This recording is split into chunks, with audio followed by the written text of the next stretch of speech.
Celebrity Masum ভাই comment করছে, পাবনা জেলার 10 লক্ষ টাকার আইডিয়া আমার। কলিজা দম থাকলে রিয়েকশন দিয়ে সবাইকে দেখিয়ে দাও। ভাই রে ভাই, মার মাসুম মার কমেন্ট করছে ভাই, তার আইডিতে কেমনে রিয়েকশন না দিয়ে পারি। তো আজকে আমরা সবাই মিলে দেখবো তার আইডিতে কেমন আছে।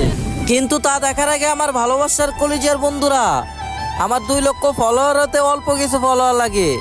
তোমরা একটা করে ফলো দিয়ে আমার এই ভিডিওতে যে যতবার পারো কপি লিংক করে একটা রিপোস্ট করো, আর ভিডিওতে একটা লাইক করে 15 জনকে শেয়ার করে দাও। আজকে দেখবো আমার ভালোবাসার মানুষগুলো তোমরা কারা। তো চলো গাইস, সবাই মিলে দেখে আসি তার আইডিতে কেমন আছে। তো তার ইউআইডি এখানে কপি করা আছে, তো পেস্ট করে দিলাম। তো তার আইডিতে প্রবেশ করা আছে ক্যানপু পয়সা পপুলার একটা অ্যানিমেশন, 78 লেভেল, 32,746টা লাইক। বর্তমানে বিয়ার র্যাঙ্কে রয়েছে হিরোইক 4 স্টার। তার গেটআপের দিকে তাকালে দেখা যায়, ও ভাই রে ভাই, মাথা নষ্ট হাজারো নারীর ক্রাশ গেটআপ। অল ইভোগান ম্যাক্স পুরাই গোল্ডেন প্রোফাইল, বাইরে ভাই বিগ ফ্যান।